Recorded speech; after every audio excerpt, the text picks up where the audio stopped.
देखिए green TV YouTube पर भी, बस सब्सक्राइब करें और बेल आइकन दबाएं। नमस्कार दोस्तों, स्वागत है आप सभी का किसान बुलेटिन में और मैं हूं आपके साथ पारुल यादव।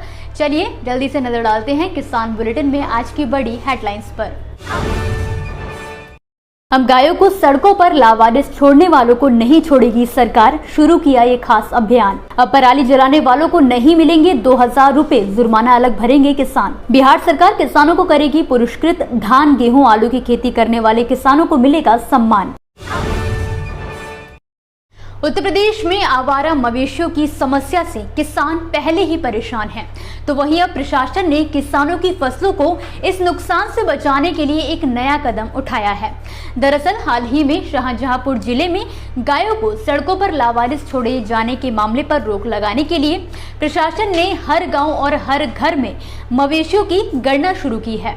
प्रशासन के इस अभियान के बारे में अधिक जानकारी देते हुए एक अधिकारी ने बताया कि इस कवायद से मवेशियों की आबादी पर नजर रखने में मदद मिलेगी और ये पता लगाया जा सकेगा कि क्या किसी भी किसान परिवार ने गाय के दूध देना बंद करने के बाद उसे छोड़ दिया है, और अगर ऐसा किया है तो उससे स्पष्टीकरण भी मांगा जाएगा। मुख्य विकास अधिकारी यानी कि सीडीओ श्याम बहादुर सिंह ने रविवार को बताया कि सरकार ने गौशालाएं स्थापित की हैं, लेकिन कई परिवार अब भी अपने मवेशियों को इन गौशालाओं में ले जाने की बजाय सड़कों पर लावारिस छोड़ देते हैं। ऐसे में उत्तर प्रदेश सरकार द्वारा पहले से ही पशु क्रूरता अधिनियम के तहत ऐसे किसानों या पशुपालकों पर कार्यवाही करने का नियम है। इसके अलावा अपर पुलिस अधीक्षक संजीव वाजपेयी ने जानकारी देते हुए बताया कि प्रदेश में छुट्टा पशु आए दिन सड़क हादसों का कारण बन रहे हैं, जिसके चलते पुलिस को भी निर्देश जारी कर हादसे में घायल हुए लोगों के साथ पशुओं के इलाज का ध्यान रखने को कहा गया है। फसल अवशेषों को जलाने की वजह से फैलते प्रदूषण से दिल्ली एनसीआर समेत आसपास के कई इलाकों की हवा प्रदूषित होने लगी है। दिल्ली का AQI हर दिन बढ़ रहा है, जिसे देखते हुए सिर्फ हरियाणा पंजाब ही नहीं बल्कि देश के सभी राज्यों में पराली जलाने पर प्रतिबंध लगा दिया गया है। इस बीच एक बड़ी खबर उत्तर प्रदेश सरकार की तरफ से सामने आ रही है। जी हां, दरअसल प्रदेश सरकार ने किसानों को पराली ना जलाने के सख्त निर्देश दिए हैं और साथ ही इसके लिए एक बड़ा फैसला लेते हुए ऐलान किया है कि अगर प्रदेश में कोई भी किसान पराली जलाते हुए पकड़ा जाता है तो उसे पीएम किसान सम्मान निधि योजना के लाभ से वंचित कर दिया जाएगा, क्योंकि सरकार का मानना है कि दिल्ली एनसीआर समेत पूरे भारत में सर्दी के मौसम के दौरान पराली जलाने के कारण ही प्रदूषण बढ़ता है। यही वजह है कि सरकार ने पराली जलाने की घटनाओं पर रोक लगाने के लिए ये फैसला लिया है। खास बात यह है कि ये फैसला गोरखपुर में लिया गया है।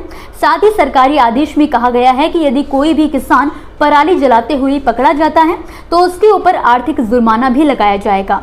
1 एकड़ जोत वाले किसानों पर 2500 रुपए, जबकि 1 एकड़ से अधिक जोत वाले किसानों के ऊपर 5000 रुपए का जुर्माना लगाया जा सकता है। देश के किसान इन दिनों देश के योद्धा के तौर पर पहचाने जाने लगे हैं, क्योंकि उनके काम से अब न सिर्फ देशवासियों को भोजन मिलता है बल्कि दुनिया भर में भी जरूरत पड़ने पर किसानों का उगाया अनाज काम आता है। ऐसे में समय समय पर किसानों को सम्मानित करने और उनका प्रोत्साहन बढ़ाने के लिए केंद्र व राज्य सरकारों द्वारा उन्हें पुरस्कृत किया जाता है। इसी कड़ी में बिहार के किसानों को धान गेहूं और आलू की खेती की बेहतर खेती के लिए किसान श्री, किसान गौरव सम्मान और किसान श्रेष्ठ सम्मान से नवाजा जाएगा। इसके लिए जिला व राज्य स्तर पर पूरी तैयारियां कर ली गई हैं। जी हां, बिहार के बेगूसराय में धान गेहूं और आलू की खेती में बेहतर करने वाले जिले के 75 किसान चयनित किए जाएंगे। इनमें से 70 किसानों को किसान श्री पुरस्कार मिलेगा, जबकि 5 किसानों को किसान गौरव सम्मान दिया जाएगा। कुछ किसानों को राज्य स्तर पर राज्य श्रेष्ठ पुरस्कार भी दिया जाएगा। इस संबंध में जिला प्रशासन व एग्रीकल्चर डिपार्टमेंट ने तैयारियां शुरू कर दी हैं। सम्मान के रूप में बिहार सरकार द्वारा प्रति किसान को 10,000 रुपए दिए जाएंगे। उधर किसान गौरव सम्मान के लिए प्रत्येक किसान को 25,000 रुपए और प्रशंसा पत्र दिया जाएगा। इसके अलावा राज्य स्तर के लिए चयनित किसान को किसान श्रेष्ठ पुरस्कार के तहत 50,000 रुपए की राशि और प्रशंसा पत्र दिए जाने का प्रावधान है। दोस्तों, ये थी वो खबरें जिन्हें हमने आप तक विस्तार से पहुंचाया, लेकिन अब हम बात करेंगे कुछ ऐसी खबरों की जिनके बारे में भी आपके पास जानकारी होना जरूरी है। तो चलिए फटाफट से एक नजर डालते हैं खेती किसानी और कृषि क्षेत्र से जुड़ी आज की छोटी बड़ी अपडेट्स पर। सोयाबीन और कपास की कीमतों को लेकर स्वाभिमानी किसान संगठन ने बुल्ढाना जिले में एल्गर मोर्चा निकाला है।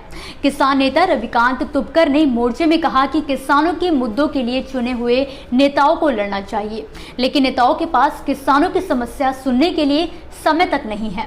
पिछले साल हमारे आंदोलन के कारण कपास और सोयाबीन की अच्छी कीमत उन्हें मिली थी, लेकिन राज्य सरकार अब किसानों को बेबस कर रही है। रविकांत तुपकर ने चेतावनी दी है कि अगर आने वाले हफ्तों में सोयाबीन और कपास की कीमतों में बढ़ोतरी नहीं की गई या उनको लेकर किसानों की मांगे नहीं मानी गई तो पूरे महाराष्ट्र में हिंसक विरोध किया जाएगा। महाराष्ट्र में प्याज उत्पादकों को राहत मिलती हुई नजर आ रही है। पिछले 6 महीने से प्याज की कीमतों में गिरावट की मार झेल रहे हैं, मगर अब धीरे धीरे किसानों को थोड़ी राहत मिली है। अक्टूबर और नवंबर की अगर बात करें तो इन महीनों में राज्य की मंडियों में किसानों को प्याज का ठीक ठाक दाम मिल रहा है। इससे उन्हें अब घाटे की भरपाई की उम्मीद जाग गई है।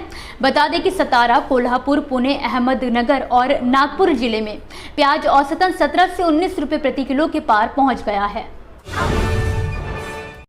मध्य प्रदेश के मुख्यमंत्री शिवराज सिंह चौहान ने सिवनी में एक जिला एक उत्पाद कार्यक्रम के अंतर्गत उत्पाद सिवनी जंबो सीताफल का अवलोकन किया है। इस दौरान उन्होंने सिवनी जंबो सीताफल को लोकप्रिय बनाने के लिए जिला प्रशासन द्वारा किए जा रहे प्रयासों की भी सराहना करते हुए निर्देश दिए हैं कि सिवनी जंबो सीताफल उत्पादक किसान और इसका प्रसंस्करण कर पल्प और अन्य उत्पाद बनाने वाली आजीविका मिशन की बहनों को उनके उत्पाद का बेहतर मूल्य दिलाना सुनिश्चित किया जाए। साथ ही मुख्यमंत्री चौहान ने ब्रांड की बेहतर मार्केटिंग कर देश प्रदेश में इसे लोकप्रिय बनाने के भी निर्देश जारी किए हैं। मध्य प्रदेश की उमरिया में उर्वरक को लेकर किसानों को काफी परेशानियों का सामना न करना पड़े, इसके लिए जिला कलेक्टर संजीव श्रीवास्तव ने अधिकारियों को निर्देश दिए हैं कि अगर किसानों को खाद उर्वरक के लिए किसी भी तरह की परेशानी का सामना करना पड़ता है तो वो सीधे कलेक्टर से संपर्क कर सकते हैं। कलेक्टर संजीव श्रीवास्तव ने बताया कि रबी सीजन के लिए उमरिया जिले में पर्याप्त मात्रा में DAP, यूरिया आदि खाद उपलब्ध है। जिले में खाद की किल्लत बिल्कुल भी नहीं है। छत्तीसगढ़ के अंबिकापुर के मेन पार्ट में आलू की खेती करने वाले किसानों का तगड़ा नुकसान हुआ है। हालात ये हो चले हैं कि लागत भी नहीं निकल पा रही है।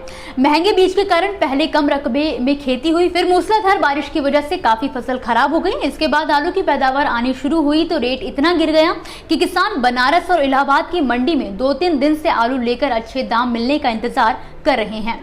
उन्हें एक तरफ कम रेट मिलने की चिंता है तो वहीं दूसरी तरफ ट्रक का भाड़ा रोजाना बढ़ता ही जा रहा है, जिसकी वजह से किसानों की परेशानी और ज्यादा बढ़ गई है।